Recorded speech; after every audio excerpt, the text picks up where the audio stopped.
Hey guys, welcome back to No Quitters Podcast, where we interview people who had every opportunity to quit and just didn't. We hope that our show helps you believe more, achieve more, and be more. I'm Dan Ray. And Venny Saucedo. Today we have Oscar here with us, who has an amazing story of what it is to go through some things, a lot of things that a lot of people would have quit, and he just didn't. Welcome, Oscar. Thank you very much. Tell us a little bit about yourself. Oscar Rodriguez-Aguila. I live here in California. I was born in Mexico, Veracruz, Mexico. In 1989, I came to the States, and I've been there since then. And I've been doing a lot of advocacy when it comes to affordable housing, fair housing, higher education, and I've been in real estate management for the last 25 years. 25 years. You know, I met this guy at the gym, right? And we were talking about his story. But we got a little bit more deep there in the gym, right? Probably it was the pre-workout or something, man. But right now, that's a brief introduction about yourself. But I know you went through some hard stuff, right? Like your life wasn't always easy. You went through some real challenges, right? Before we dive in there, is there anything you want to ask, Venny? Well, tell us more about how you built your business. Mm-hmm. The story starts with mom with 3 kids. I'm the oldest, trying to make ends meet. My mom was struggling. And at one point, we were in an apartment complex, and I remember that somebody asked her, you want to clean the grounds for a discount of the rent? So she became an on-site manager and all of that, and that's how it started. Was that right here at the U.S.? Here in the U.S. Gotcha. in Orange County. So that kind of opened an opportunity. And so with that in mind, I learned about maintenance, about doing all of those things, on-site management, all of those things that had to do with real estate management. And then with that in mind, at one point, I got married with my wife. I needed to make more money, but at the same time, I wanted to finish school. So what I did is I had 2 jobs at one point in 2000, around that time. To go to Cal State Fullerton and graduate from there, you got to do what you got to do, and it changes the mindset, correct? Yes. So what I did is I was having 2 jobs, a 46-unit apartment complex on-site manager -- maintenance work that will pay for my rent and a little bit of a compensation. Nice. And then at the same time, I was working full-time for another management company doing leasing management. So the routine was wake up in the morning, clean your grounds, clean your property, take care of everything that has to do 24/7 with your the 46 units that I was managing. Okay. And at the same time, working at another job and going in the evening hours. I remember I used to get out maybe around 5 p.m. And then my wife and I will go together to Cal State Fullerton at 7 to 10. Wow. Come back home, maybe go around and clean my grounds again because sometimes I had a hard time waking up the next day. And then did that, and I did summer classes, and I also did inner sessions during the winter time. Yeah. So when you have a goal, and especially when you meet a great person, like in this case, my wife, my partner, together, we had the same mission. We were the first ones to graduate for the college degree, first generation from your family, and all that, being an immigrant, right? And my wife was born here. And that's what, but it is, I said, finding the right person and having the same desire to do something. And that was the goal. And a lot of people talk about affirmative action and all those things, which I completely understand where they're coming from. Oh. And I get it, where it's coming from. But ultimately, it's a personal choice. It's a personal goal. I don't care what's going on one side or other, whatever. And people may get political on those things. It's irrelevant to me. To me, the mindset was always, I need to get this goal, whatever it takes, and let's get it done. Yeah. And that has to be the mindset. And that's what I did for so long. Wow. I mean, so you decided on your own to have to move forward the way you wanted to move. And so most people in life, they need to be pushed. Mm-hmm. But you had that self-drive. I think I'm gifted. I was born with it. Being raised by my mother, a hard worker, having to bring 3 kids to the States and having to start from scratch when she was a graduated person with a master's degree in nursing in Mexico, having to come here and start from the bottom again. It's interesting that you say that, right? You say that as you were born gifted, right? Because a lot of people will use that as a crutch. Like I was just raised with my mom, and I didn't have my dad, and so on and so forth. But it's interesting that you say it that way, because at the end of the day, we're all born and raised with our mission already pretty much in our hands, right? It's just a matter of perspective, and that's a badass perspective. It's changing the mindset. That's the message that needs to be done. Some of us go through difficult times. Pain, trauma, it's part of life. Just face it. It's going to happen. Yeah. Trauma stuff that happens, some people are going to have it worse than others. Yeah. But it's what you do with it. Do you let it put you on your knees, or you let it push you to the maximum potential? I asked myself the other day the same thing. People ask me about, what is my biggest fear? And I was thinking about it. And I think that my biggest fear is not living or doing what I can to the fullest potential. I don't want to be my last day of life says I could have done this, this, and this. Regret. That is my different mindset. That's my mindset. And like I said, it has to go back when you start with your day with gratitude and you understand where you are. Let's face it, a lot of people may have difficult times. Yeah. But let's understand one thing. There's people right now at this moment that are taking their last breath. Yeah. Okay? Yeah. And there's people that are in worse situations than we are. But if we're always going to feel, it's okay to feel sorry for yourself once in a while. We're humans. We have emotions. Yeah. But the next day, wake, go to sleep, whatever. The next day, wake up. Come on, let's go. You got to have that. You're still here. You have a life. Think of how many things we see in social media or anywhere about injustices happening all over the place, right? Right. And it's like, you got to use that and say, man, I want to do the best for myself. But you have the power to do it for yourself and do the best for yourself. Because if you think about it, all of us, especially when people get into a lot of other things, they start thinking about, well, they had to fix my problem. You expect the government to fix the problem. Yeah, blame. You want, or the blame game. No. That starts with you. You want to change, you do that. I'm in a phase of my life right now that I'm doing a lot of work, nonprofit work and collaborations and volunteering in the industry and with different nonprofits and everything, because I want to be part of that change. So I consider myself now more like an agent of change. I want to make an impact. Just like people made an impact to me at one point. You advocate a lot for Latinos. And just not Latino, everybody in general. Everyone in because general. now more than ever, yes, obviously some people may be Latinos, right? And may connect with me because I look like you, right? And you relate culturally to a certain extent. But I think it's a bigger picture. A lot of people from all over different backgrounds are facing the same challenges. And believe it or not, I have been very fortunate through what I do with the real estate Institute of Real Estate Management that I've been involved, which is a really well-known organization globally when it comes to real estate management. I have been very lucky to meet people from different countries. My colleagues from Canada, from South Africa, from Emirates, Dubai. And you start talking to them and you realize we're very alike. We're not that in any way different. Yeah.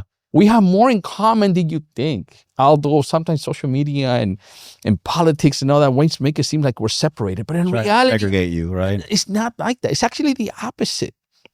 We have more of the common sense things because we all want the things. If you have the opportunity to travel, let's say, you go to a different country, which I've been fortunate. But I have been, for example, to France. I've been to Italy, England. And I learn more by talking to people and ask them. And they all want the same thing we want. Yeah. They want healthcare to a certain point, have a decent job, take care of their kids. Yeah. And they all unfortunately dislike their politicians. I mean, most of them, they do. So this is a global thing. This is not an issue of, let's say us in the US, right? Whether you stand on one side or the other. The reality is we have more things in common than you think. Yeah. So it's not like that. We're more very. When you started, did you start advocating for Latinos and then broaden your spectrum or broaden your view of things? No. But the reason is this. Because that's badass. What you're saying is badass. You advocate for basically everyone. For everyone. It's because, okay, so when I came to this state, yes, I came to the States. I'm actually very proud of being born in Mexico. The culture, the heritage, and everything that I have, that I stand for, it's obvious what you see, right? You see a person that looks Latino, Mexican, right? Yes. But at the same time, when I came to the States, I saw a different perspective. Being an American here is a completely different way of things that we're all may come from different places, but we all have one common thing in the denominator. We all love this nation and we all have the opportunity. That's the difference, opportunity. And some people don't see beyond that. And to me, I seen that I've been involved in general. I learned that from two great mentors of mine back in 2000 that really pushed me, but they were not Latinos, for example. Wow. They saw a kid who had the desire and perhaps to continue to grow and to make an impact. They saw the spark in you. They didn't see, they relate to me at one point of their lives, right? So they didn't see a Mexican kid. Mm-mm. They just saw a person. Someone with potential. And that's the mindset that I have. And now, you asked me about being involved with Latinos. Obviously, I'm talking to a population like this right now, but in general, a more broader perspective, because the reality is that we all have the same common challenges. And then to me, I've seen a lot of great people doing great work already, helping, making an impact with the Latino community. But my way of doing something in a broader perspective, and especially for Latinos, in this case, is to go to places that Latinos are not involved, so that I can be part of that change that we want.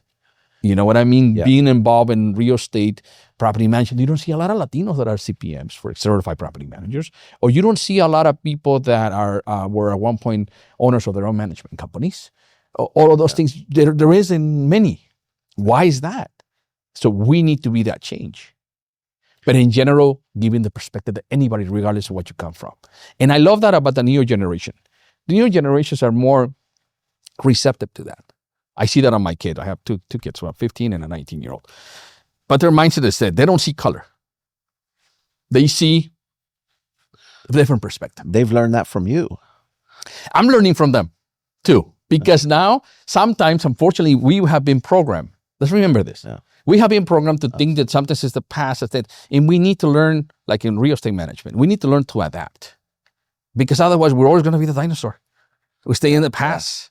And no matter how much technology you have, no matter how you have, the reality is, it's kind of sad as humans that technology, all of this, we're doing great advances, but the fundamental thing of being human beings and treating people with respect, we're not there yet completely. There's so much hate, all of those things. That is, no matter how much technology, we got to go back to the fundamentals of being better humans and treating one another with respect. Yeah. So who was your biggest impact? Because that you just said is advocating for others and wanting to be the change. You're living that. You are impacting being the change for the future generations, for your kids and everybody that's not even born yet, because you're going to places that Hispanics were normally not there, or Blacks were not normally there. You're tapping into that now, and you're talking about international impact. Right. You're serving That's as massive. basically like the glue to kind of bringing everything together, everyone together. Yeah. That's like I said, to me, I'm going to push as much as I can. Yeah.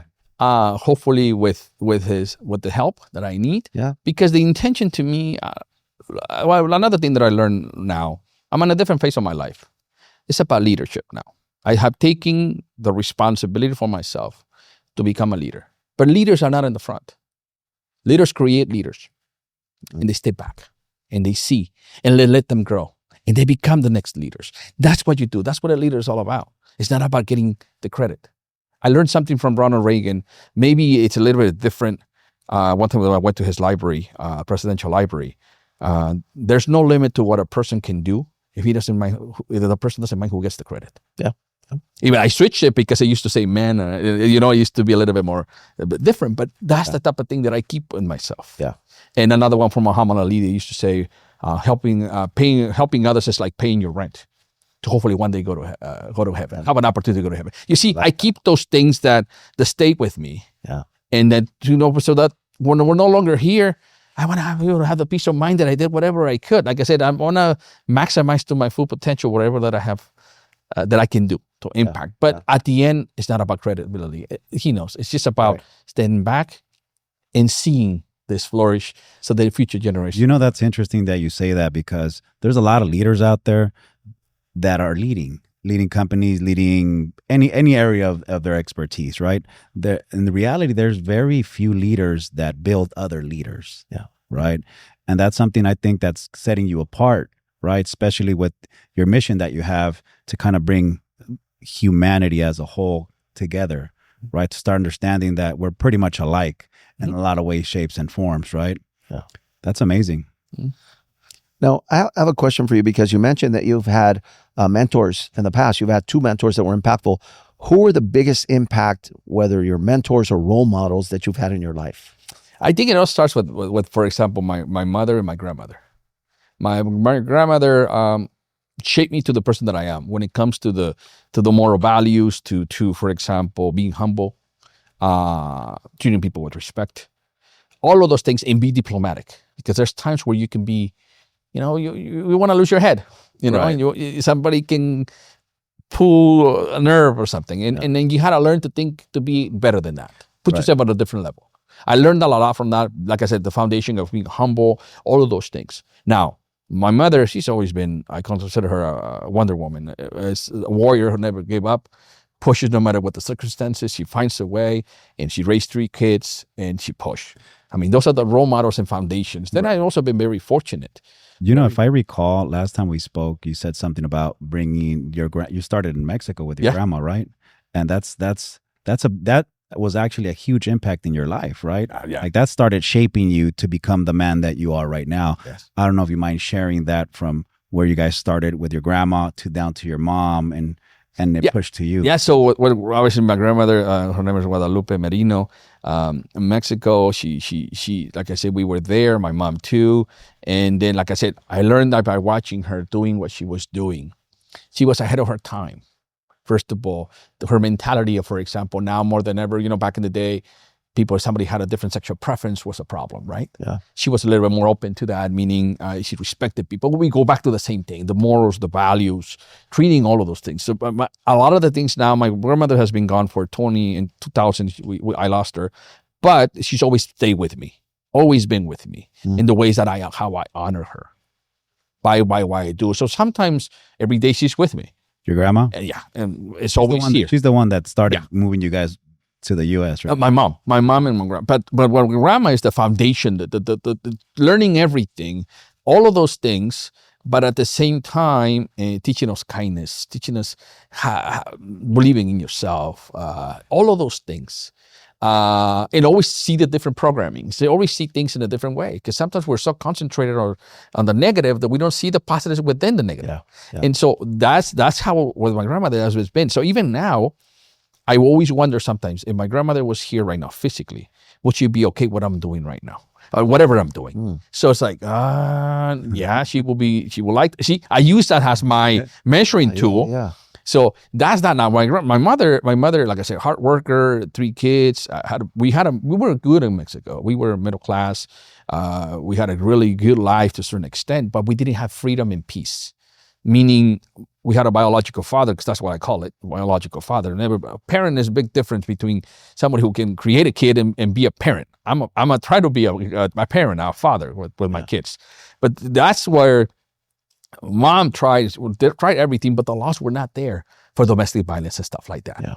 So my mom had no choice to come to the States because she saw a way out. To flee from it. And flee from the circumstances, because there was no protections back in the day in the 80s in Mexico, especially. No. Not even, now we have Bow Wow here, but Women's Act that protects people here to some extent, but not in Mexico, about 30 plus years. So with that, mom went through that, saw a way out, brought us here, even though we were living good in Mexico. But we didn't have freedom. We didn't have peace. I mean, you were living good, but it was under violence. Violence and all those things, alcohol, all of those things. So to me, no. So we came here like everybody else, man, in a floor, in an apartment complex, sharing the rooms with everybody else. Just like a lot of people went literally from zero. But even at that point, I'm going to tell you one thing. I feel blessed. Why? Because I didn't have to worry about this monster coming back to me and hitting my mother. I felt protected by this country. And since then, I remember touching U.S. soil in this meaning of people when they talk about freedom. I could breathe. I said, this is where I want to go, where I want to be for the rest of my life. Because the U.S. to me was... You felt that weight off your shoulders. I felt protected by this country. That's what, to me, that was my mindset of, I want to assimilate as soon as I can. Okay? Assimilate. What is the next steps? And my mom used to tell me a lot. If I made it in Mexico, you're going to make it here, because there's no reason why you can't. Even if you didn't have the proper documentation at one point and all those things, that didn't stop. And that happened, for example, to me in high school. A lot of the people that I went to, some people didn't have the proper documentation at one point, but they were, I'm going to give up. I'm going to give up because I'm not going to make it. Because to me, it was a different mindset. To me, no, okay, I will continue. I may not have the proper documentation to a certain extent right now, but I'm going to continue until I can. Then once something will come out, then I'll go back and finish. That was the different mindset that I always had. It was never a barrier, really. You never let that stop you. And another thing, I don't know if you guys remember, but some of you were not even born back in the day, but November 8th, 2004, I remember, the day Prop 187 passed with Pete Wilson. Yeah, Pete Wilson. Well, I remember going to the high school where I was. A lot of the people that were the same people like me, immigrants who came from a different country, that were afraid. They didn't even show up. Just like what's going on right now. Yeah. But I remember being there. I was afraid because I said everybody else. But I said, but you see, when somebody wants to take something away from you, that was one of those things to me that says, you know what? Now they want to take me the opportunity to educate myself. Yeah. And that's what got school, right? in high school. And that's why I'm like, no. It came out right on time. You want to take it out. You want to take it out of me. You want to remove me the opportunity. And I'm like, that's not going to happen. And that's why I said education, I don't care. And I know some people want to go to college and all of those things, which is great. Some people don't want to go to college. Yeah. But education, whatever you do, be the best that you can be, even to be a painter. There's a way of being a painter. Whatever you're going to choose, you educate yourself and be the best version that you can be. But when somebody wants to take something away from you, like when that was an impactful thing that pushed me, I'm like, no way, there's no way. Because that's why I worked 2 jobs. That's why I went full time, because I wanted to finish a college degree back in the day, which by the way, there was not Latinos back in the day too either. Yeah. In Cal State Fullerton. Now we're different, 20 years plus. It's looking great. Absolutely. I'm actually part of the advisory board for Cal State Fullerton with the real estate program. I'm involved in and like I said, different board of directors and stuff like that. And I love coming back because I can see a change. That's awesome. So going back to your mentors, your grandma was a big impact. Who were your other mentors in life that helped shape you? Like I said, mom, grandma, but I think I had 2 people that impacted me so much. His name was Alan Baldwin. He's no longer with us. He was a really well-known, who I consider to be the Cesar Chavez of affordable housing in Orange County, because he was doing affordable housing back in the mid-'70s here in Orange County, where there was a big need for still affordable housing. Yeah. So I remember just going around with him and just absorbing him, looking at how he used to manage things, how diplomatic he was, how maybe he won't get the things he wanted the way he wanted it, but he will come back and with a different approach and working with city officials, with leaders, political leaders and all that. And this is the goal, but always had that passion for that. Yeah. So he was somebody who really shaped me for who I am when it comes to affordable housing and equality and all those things. And somebody else his name is Bob Johnson, who unfortunately is no longer with us. He was one of the co-founders of the Fair Housing Council in Orange County back in 1964. Remember, these 2 individuals were, first of all, ethnically, they were white. Right. They didn't have to because segregation was happening, but do they have to? No. But they saw something wrong. Bob Johnson, for example, was a UCLA graduate, engineer, I think, making really good money. But he saw something wrong. And I remember that maybe at one point, maybe he had a lot of people against him. Yeah. But he saw something wrong until his last day. He dedicated his life to fair housing and equality. Wow. So you see, and then this gentleman, this person at the end tells me, Oscar, literally, you need to continue this. I committed myself to to continuing his legacy of that. So this have been 2 incredible people that have impacted me, early mentors that have shaped me for who I am. And in my industry, I have met so many people that I look up to. And I think that's the key, is when you are, no matter what you do, you got to get surrounded by people that think like you and people that you want to be like. Because if you're always, let's say, we have a saying, right, in Spanish, right? We're 5 drunk people, you're going to be the 6th one, more likely, right? Unfortunately, that's the reality. Yeah. But if you get surrounded by people that you literally look up to them, the real leaders are going to help you because they see a reflection of you on them at one point. Yeah. And they're going to try to help you. So be surrounded, like even right now, I just came from a convention and I talked to my colleagues internationally. I help people, but some people help me. And that's the key. It's like, I want to be more like them too. Continue to learn, continue to educate. Right now, I'm finishing the final stage for the Institute of Real Estate Management to become an instructor, which is a big deal after 25 years. Yeah. It's a strict requirements to get there. But now that I'm going to have the opportunity to teach different countries real estate management. Think about it. Wow. Who thought that I was going to be doing that? And it's something that pushes me because even though I do not know it all, I know enough to kind of share this knowledge for the rest. And now to go to different countries, even better. Yeah. Internationally, he's going big. So now you grew your business And there came a time when you hit a wall, because we talked about that. Tell us what happened when that occurred in your life. You're running a company, you're running this, especially in California, you know how everything's going in real estate management, a family business. But you get to a point where, like, the pandemic taught me something. Remember when you didn't know about the unknown, right? What was going to happen? Well, we're going to be here, yes or no, the next day? We didn't know. Yeah. And I started thinking, after running a company, helping my mother run a company, am I happy? The soul searching, right? And I had a list of all the items, because I always been a growth mindset type of person, of the things that I still have pending that I want to do, but I was running a business. Yeah. So I kind of put this aside. When am I not going to get them done? I'm 47 now, so the clock is ticking, right? Yeah. And if I don't do it now, my priorities may change when my kids when I have grandkids. Right. I don't know. Yeah. So I start, choose. We don't ever know. priorities. And so I was like, no, I had all of this that I want to do. Yes, I hit the ceiling. I'm no longer feel happy running this, because it's tough running a company. You feel like you plateaued? Yeah, that's it. And I didn't find the desire to continue, because I was no longer feeling satisfied. It wasn't your passion. So my passion was, like I mentioned to you, based on my mentorship, my early mentors, is to go ahead and do like the instructor training that I wanted to do, things that I wanted to do. And other things that I'm doing at the Institute of Real Estate Management, I'm involved in different ways, advocacy for different committees and stuff like that.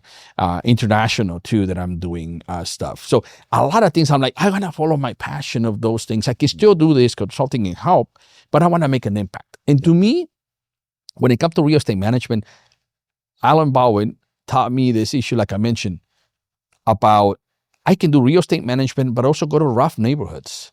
People that look like me, who have the same background, and try to change them, their lives by giving them affordable housing and giving them opportunities for those young kids to see somebody who may look like them, like him, and then simply, hey, I can do that. That's been what it's been. It's like, to me, it's about now giving back and feeling more satisfied about myself, about that I'm doing something and being an agent of change. Right. Now that you're following your passions, do you put in more work than when you? I put more work in what I do and what I want. But it's your passion now, so it doesn't feel like work. No, this is not work for me. This is passion. This is passion. Like I said, running a business. When you run a business and you're running 5 positions technically 24/7, Right. It's never. Now this, people were telling me I'm working with another thing that I'm doing, that I started doing, is an initiative to start an Institute of Real Estate Management in Mexico chapter. Mm-hmm. So that takes some time, but people are telling me, well, and I've got some outstanding group of passionate people that are sharing the same vision I am, and I'm doing a lot of things right now. We're in the initial phase, but people, how do you have time, Oscar? No, because this is passion. It doesn't take me a lot, Right. Yeah. because I'm multitask, because I'm used to running a company and doing all those things all this time, that to me, if I take 20 minutes away from that, I just really execute. And a lot of the vision that I have is when I'm in the gym. Yeah. My brain is, okay, and I'm doing it. And then I'm sending it, I'm messages, and then I'm connecting, and all of those things, because I got used to being always so multitask. Right. And then the mindset of we're gonna have to find a way. We're gonna find a way. That's interesting that you say that, because now that you're aligned, you're putting in a lot more work, but it doesn't feel like work. No. Right. It just feels like you. Yeah, exactly. Right. And like another thing that I want to tell everybody: don't live on somebody else's expectations. Live under your own. Only you know. I'll tell you a lot of things. I'm really well known in what I do, but I have a really good group of haters out there. Yeah. But I'm going to tell you one thing. My haters are my number one fans. They are. They're just not going to admit it. They're never going to admit it. Yeah. And then, and they keep in my toes too. They keep it humble. They keep me on my toes, because they're always looking at what if I'm going to screw up here and there. Yeah. And I'm always on top of it. I'm looking around. I'm thinking ahead. I don't put a lot of importance, but I do know that they're there. Yeah. Yeah. Once in a while, that's the extra push you need to do. Right. And then, like I said, there's something. It's not. I don't think it's the money, because I'm not rich. but what I mean is, there's something about you Yeah. that bothers those people. It's because they see something in you. This is the interesting That they thing don't about have. they don't have. That's the interesting thing about haters. They see something in you, that talent that they don't have, and no matter how much they try, they just can't get it. They can't get it. And then that's what, like I said, in my case, that's what it is. So what I do, a lot of the things, the goals that I do them silently. I get them done, and let the fact, when it happens, be the noise. Then, but guess what? But I'm already ahead on the next one. I'm already in my next goal. You see? Yeah. And that's just has always been how I approach it. But I've been surrounded. And actually, like I mentioned, all of those challenges and adversities, they make you who you are. You can either choose to cry, yes, well, like we all do one day, but the next day you got to get up. Yeah. You know, you fall 6 times, you get up the 7th time, because I am not a quitter. Just like this, I've never been a quitter. I don't think I will be a quitter because it's not in my DNA. Right. So the transition between when you were working your business, right, and then transition into following your passion, how was that like? I mean, like I said, this started in 2020. So it's a process, 4 or 5 years to transition eventually to completely get there. And now that I am in that phase, it took me a while because you mentally have to prepare yourself. Yeah. You have to go to and do the proper thing, the transitions and all those things. Right. But now that I have, I'm like I said, I don't regret it. I got to follow it. Nobody's going to be in your shoes. You know, good or bad, it is what it is. And then you got to just continue, because the only person that you really have to at one point have to go in judgment day is the person up there in yourself. And that's it. And as long as you feel that you have done everything in your end, where you have your own peace, then you're fine. Right. But I think you need to also find your inner soul, right, and take care of your stuff. Now, you mentioned about 2020, how I transitioned. Right. I remember you telling me something when we spoke, where there was a point in time where you were at your lowest, your state of mind lowest spiritually, and everything. And then you went out there, you fought through this whole thing and kind of found yourself out on a bike. Yeah. Right. Well, remember, 2020 is when I started the structure to the transition up to now. But in 2018, I felt in this deep depression. Like just suddenly. I think I went to therapy, go to therapy. Or was it because you were holding on to things? I think I was holding a lot of things from a long time. Remember, came to Mexico when I was 10. Today I'm 47. This happened when I was 38 or something like that. Right. I think there was a lot out there, like in your mind, your computer, right? A lot of things that were all over the place. One of them, for example, alcohol. I never touched a beer in my life because of the trauma that I faced looking at alcohol all the time. Now, that doesn't mean now I'm not responsible enough to do a tequila or a mezcal once in a while. I do it now. I'm older and I'm responsible. I know what I can do, what I cannot. Right. But I remember I saw a monster at one point, biological father and all of that. So to me, I wanted to do everything the opposite. You know, an absent a father, I wanted to be a father. See, it's about breaking cycles. Just the fact that the statistics or whatever or the odds are against you, supposedly, doesn't mean that you got to follow the same path. Now, in 2017, they didn't know this. I hit this depression. But remember, I was also, I think life sent me I mean, you would go all this time, push, go. And then all of a sudden, boom. And I got hit. And then it's like I said, I used to be the one, and I admit it. I want to say it to everybody because this is a learning lesson for everybody. And people need to hear this because they can't get off that rut. Yeah. To me, I used to make fun of those people because culturally, you will say, right, because you were programmed. Why are you depressed? Go to work, be lazy, blah, blah, blah. You know, because the culture, especially Mexican culture, you're weak if you do that. Okay, well, right. I used to be the one saying that.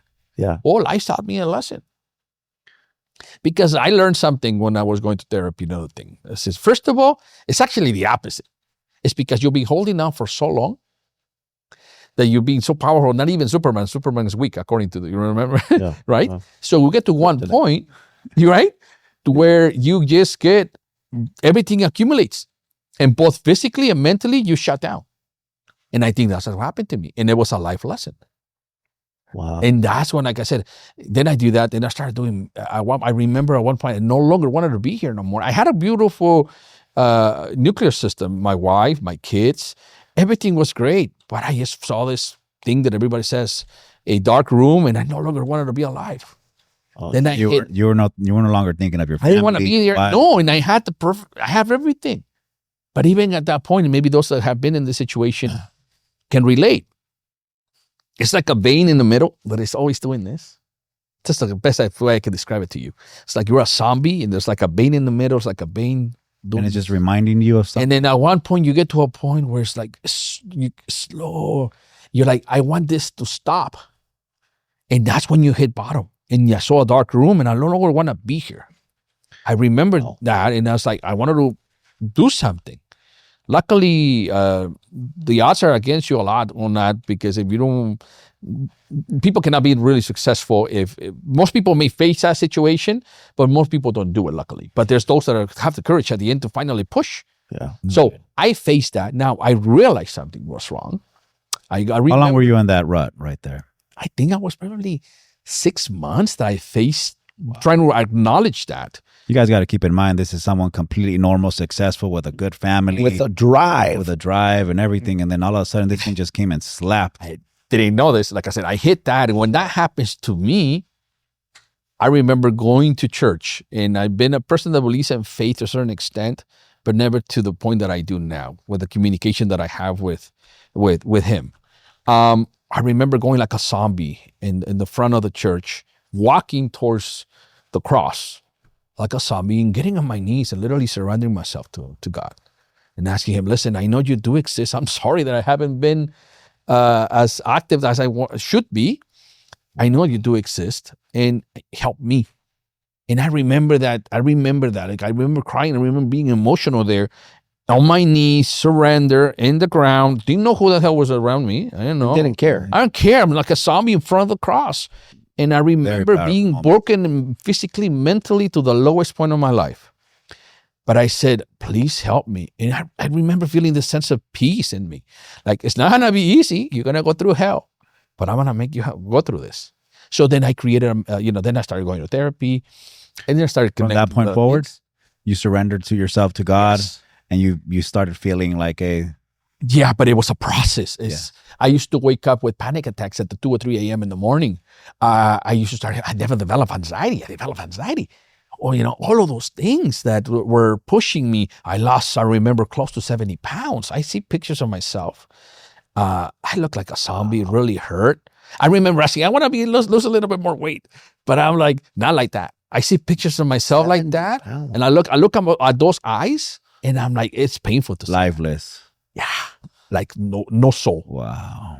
No, but it's incredible because now I can relate. I remember, let's go back to being chubby, but at least I'm happy, But you know what I mean? Oh, you're happy, but like what's his name? I'll bring in the Chickmans, the Theodore or the other guy. I wasn't really chubby, but I'm happy.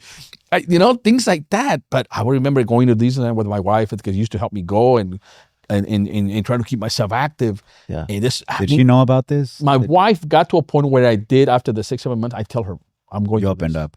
She said, but why you never told me? She said, I was afraid of telling you.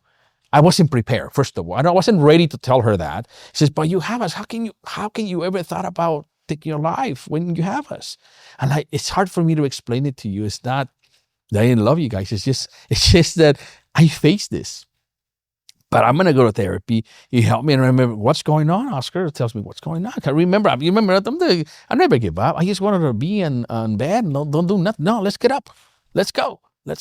So, try to keep myself active, but it was painful because, like I said, the vein, it's like slow motion, every single thing. Your mind is hurting. It's incredible. It's something that, it's like I said, for those that are going, there's hope. Don't lose hope. It's nightmare, but you can make it. Right. You can make it. It's like what I went through, like I said, all of that, the losing the weight, all of that. Then I went to therapy. Then I started like a computer. There's a trash bin. You need to start making.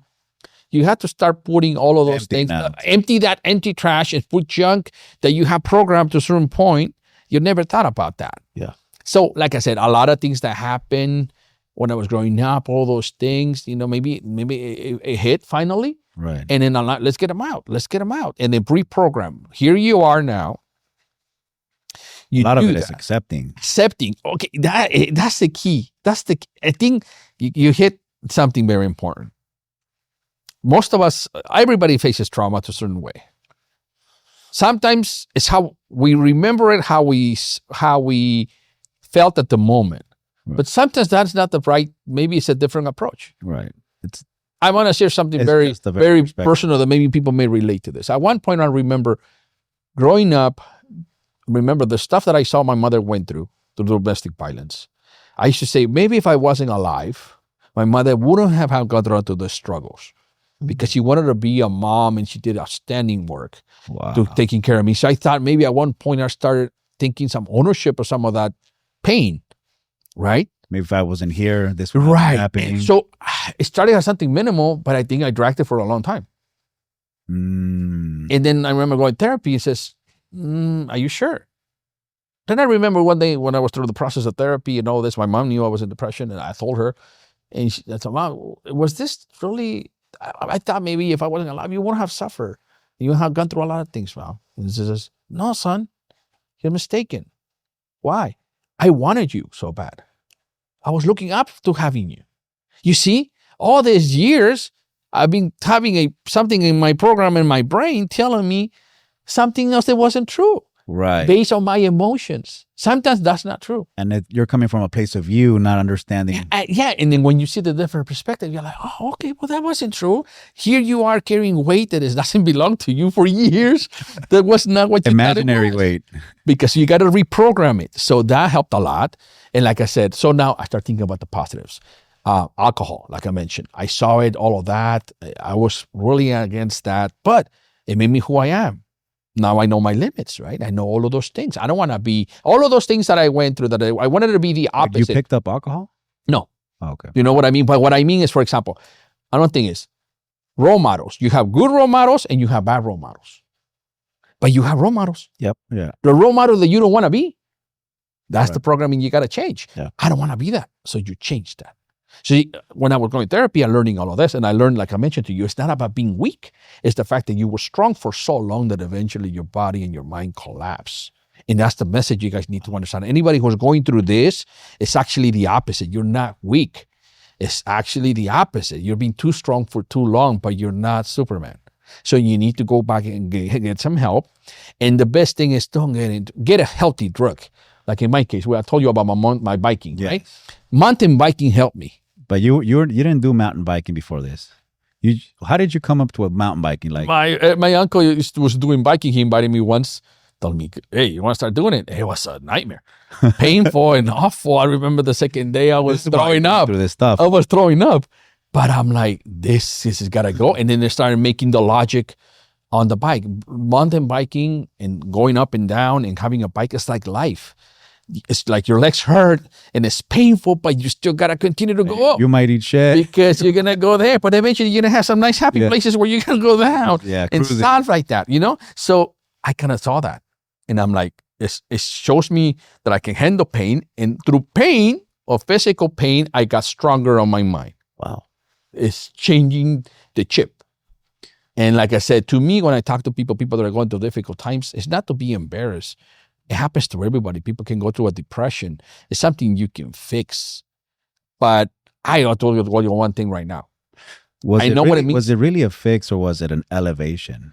Did you go up a level? I think I went you're right. I think I went a level because I rebuilt myself Right. from pieces to who I am now. Elevated me to become more humble, have more gratitude. And I think everything happens for a reason. And like you say, you accept it. Mm-hmm. Saying that you accept it, it's like you're not saying good or bad. You're just saying you accept it. Now, go to the next one. Let's go to the next chapter in your life. Sometimes we have to go through this to see where we are going to be going. Right. And I think that's the message. It's something happens, but it makes you humble. Right. And you got to push. And I think now, Wow. I'm in a different mindset because I can appreciate what pain is, what I've gone through, and then I'm trying to be an agent of change. Now, someone that's going through like what you went through, what advice would you give them to be able to identify that they're in that phase or in that place? Right. Because I'm sure you didn't realize like, oh shit, this is where I'm at right now. I'm depressed. I'm falling into this shit. It's the acceptance is the issue. Acknowledging is the problem. And like I said, for a long time, I was feeling a little weird, but I'm not. I'm okay. But then the emotion changes. Like I said, emotion. We're humans. We all have different emotions. Enjoy happiness because it's going to happen. Everything's temporary. Nothing can be for the rest of your life. Yeah. Right. Good pain or bad or good stuff. But I didn't realize it. But most people, I think you can tell by they're losing weight or the opposite. They lose appetite to what they want to do in their lives. They lose hope on doing certain things. Those are the signs. Some people, like I said, they're stuck in something from their past. Mhm. And then the pandemic, if it's something, it affected a lot of people in many different ways. It did. It did. Really did. It still is. And right now, you see a lot of that side effects from Right. them happening now more than ever, especially in the younger generations, because they see that, because it's also what the content that they're seeing. Mhm. But I don't see people talking about solutions. That's also the No. problem. And I they just- coming along and saying this so that they can Right. relate and then try to do. So like I said, that and so acknowledging and all of those things and getting what I call healthy drugs. The gym. I mean, I learned later Yeah. that the gym is actually an antidepressant, because it's if you're doing like that, therapy. it's therapy for your body. So all of those things, I'm taking your therapy. exercise, exercise is doing that. Exercise, right? Yeah. So alcohol and all those things, anything that's drugs, how many successful people have there been out there with drugs? Unlikely. None. Unlikely. End up worse. I mean, you have somebody, for example, Robert Downey Jr., right, who Yeah. went through a difficult time, collapsed, everything, even went to do some little bit of vacation time, but then came back and did everything that he did now, became Iron Man and all this. It's a living proof. Turned it around. But surely, Yeah. how many of those that we really have? Very. Very few. Yeah. So now tell me, what are the odds that some of us will get to that point? Very unlikely. So we need to understand that if we're already screwed up to a certain extent, Mhm. why make it worse? Why continue with something that's going to be temporary? Go and volunteer like I did. For example, I remember I mentioned to you when I was feeding my Lois, right? That at one point I thought, I went to the border angels, put water in the deserts where, people are trying to cross the border. I'm not here to talk about immigration, good or bad. I'm just saying as a human being, there's a human trying to cross. Immigration, that's their job. But we went to see, put water in the deserts to help humans, period. And it reminded me how when I came to the States a long time ago. You see, I was bad. But when I realized that people were in even worse conditions that perhaps were worse than me, were crossing a border, have gone through so many difficult They're just things. beginning what you have. They're just beginning. Right. Even though I'm here and I'm not where I want to be, they're way here. Right. So when you put things in perspective, I am bad. You accept it. But you are in much better shape than other people. Right. So then you become grateful. And that changed my perspective.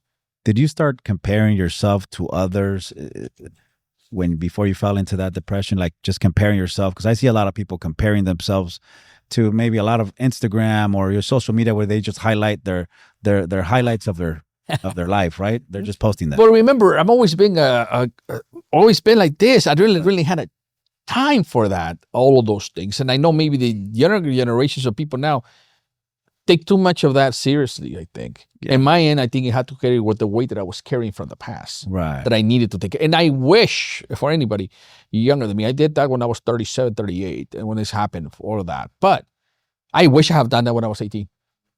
If you can go back, go now. Yeah. Clear that out now. Go take care of it. Go talk to people. That's what you got to do. Yeah. Go now. I waited too long. Luckily, I did it. But I wish I had done it earlier. Mhm. It has saved a lot of things. Wow. Having a clean conscience helps you a lot. Yeah. I did that when I was young. That helps. Good. But some people are waiting until the end or until something happens. And then, no, you get to a point in your life where you want to have peace. Inner peace is the most beautiful thing that you can have. Right. Well, look at how you were in life, right? You were probably headed in one direction and life just kind of slapped you right into the right direction. You picked up not religion, but you're a man of faith. I don't know if you're religious or not. You picked up sports, mountain biking, and then the gym. And look at all the good things that you picked up now that you're on your right path, right? Yeah. Not to mention, you're actually living what you are born to do, right? You're living on your mission. Yeah. And this is not something that you're putting up a face to do. Like, this is your identity. This is who you are. Yeah. And you're a visionary and you have that dream, that mission that you're on. Now, things have gotten clearer for you after that. Mhm. Now, is there anything holding you back from your true potential? Like I said, I I'm just looking ahead. There's more coming. I never stop. And I never stop learning. Why? Because like I mentioned, don't be big. There's two peoples, and whatever you do is fixed mindset and growth mindset. The arrogant people will always, even though I'm good at what I do, and my colleagues will tell me, Oscar, you're outstanding in what you do. I like that. I appreciate that. I'm honored that they think that about me. But a lot of people that I have seen in my industry, and that applies to anything, they get in this fixed mindset. I'm this, I'm that, and live with their ego. Right. That's not me. I'm a growth mindset. I want to continue to learn. And every day I learn. You know, there's better ways to doing things. I learn, and I'm always looking for learning, and probably going to end up dying thinking that I'm going to learn until the last day of my life. Why? Because that's my mindset. You know, there's always different ways. I always want to learn, continue to learn. And then those people that get stuck on that fixed mindset, good for them, but they don't have that. They don't have the reward that I'm having of the satisfaction of continuing to grow, because that keeps me on my toes. And that's also for the newer generations. I learned so much, like I said, from the newer generations, how they're getting things done. But they also need to learn a little bit of how we did it, right? You know. And so it's a combination. But to me, it's been about that. It's not giving up. Just like I said, you mentioned something about religion. I'm not religious. I'm gonna tell you. I think when it comes to, I have a communication. I'm afraid to say that I'm religious, because sometimes, unfortunately, I feel that some people that are religious can become fanatics. Right. And I don't care what entity. I respect everybody. Everybody has their right to think that. But I'm a man of faith, and I have my communication. And I guess I do go to the temple when I feel like it. There's things that I agree, there's things that I disagree with, but that's just personal. Right. But I just have the communication going, and that's it. I don't like when people become fanatics and now they want to impose people. Right. And that's where the problem is, because then people think they're better and they think they have the moral authority to go ahead and judge others just because they think like that. Right. No. Yeah. Like I said, you talk about the mindset. Like when I remember going to First Communion in Mexico, I was so excited on Saturdays to learn I was going to do my First Communion. We're all sons of God, right? Oh, I'm all excited about what they were teaching me in the communion and everything. Then I came to find out later, people were telling me within my family, and saying, well, technically there's exceptions. And no, there's no exceptions. Love is love. You know, it's like certain people with different preferences shouldn't be. No, why? Who are you to exclude? Who are you? Who do you think you are? Yeah. No, yeah. It's not. You're not. It's not your. You don't decide that. That's not your call. It's somebody else's, and that's it. Right. But I don't impose it. I keep it for myself. I just tell people, find your own way, your own path. Right. No, I say it because I'm the same way. I am not religious, but I am a Superman of faith. Like I live by that. I speak to God all the time, from the moment I wake up to the moment I go to sleep. Right. And I do see a lot of people that they talk so good, right? And they're always talking about, you should do this and you should do that, but they're saying something when their heart is really not connected, right? Their heart is full of hate, and their words are full of like Christianity and stuff like that. That doesn't really match, right? But that's amazing that you say that. For the people that were going out there, they're going through a rut, and they just really need that inspiration, right, to get out of that depression or state of mind, whatever you want to call it. Is there something you want to say to those people that are listening? You know what? You're worth everything.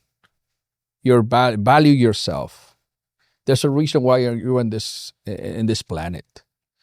You're not the only one. Many of us have gone through it. Begin the process of healing. And then at the end, you will see that light. I'm not telling you it's not going to be easy, because mine took at least 3 years. I remember saying, well, when is it going to stop? I remember one day I didn't see that. I didn't feel that pain. And it's gone. I'm like, oh, I don't have it anymore. See? Because I was busy. I was doing that. But at the end, ultimately, you're going to come stronger. You're going to rebuild yourself. Right. You're going to restructure for the person that the best version of yourself, the best person that you can be, and do that. But don't lose hope, and get the help that you need. Do the healing process. Get into healthy things of doing. Like I mentioned, a healthy drug, a bike, whatever passion. Do something like that. And then create your system. Create your system like me. Sometimes there's days that I may feel, I'm not that great. Well, yeah, discipline. Today, I admit it. I was having a hard time waking up and going to the gym at 5 a.m. You know, because I'm like, okay, an hour and a half more, and I slept. I got late. Hey, Went there sometimes I see him running because he wants to get there before I do. Yeah, so I want to beat him. Today was not that day. Today was like around 6:30. But I gotta go. You see, I didn't want to go today, but discipline. Gotta go, even if you don't like it. You show up, and we see one another sometimes. We see so many of us there because they're the same people that go. We can tell today is not the day, but you're there. Suck it up. Yeah. Let's go. Yeah. And that's the key. Nothing's gonna be easy. Everything's gonna be that. And work on yourself. Find your own passion. Try to make an impact in yourself and helping others. You'll find your real purpose, but you gotta go through the process. Like I said, don't feel guilty. Don't feel that you're not worth nothing. It happens to everybody. It's happening now more than ever. People are just not talking about it. But that doesn't mean that it's happening. Also, reprogram yourself. Just because we were programmed a specific, let's say in this case, Latino community, because we were programmed to think about certain things, doesn't mean that it has to be. Right. You got to change your mindset for the best good of yourself. And remember, you're alive, you're grateful. And remember one more thing. There's people right now that are no longer going to be here right now that are taking the last breath. Yeah. You want to feel bad about yourself? Go to a cemetery. Go to a hospital right now and see somebody who has cancer, is in the last phase. There's a lot of people that have it work. Their life. Fighting for their life. Okay, do that. Volunteer, and you'll see how that changes your chip. Yeah. And then start the healing process to therapy. I'm not telling you, you own what you have. What you have, good or bad, you own it. It's part of your life. You just learn to be that thing about what I'm telling you. Accept it. Once you have that feeling, I accept it, good or bad, I accept it. Move on. That's going to be the greatest joy that you will have, and you will get stronger. Come back and do what you need to do. Get the healing started. And don't quit. Just like this thing says.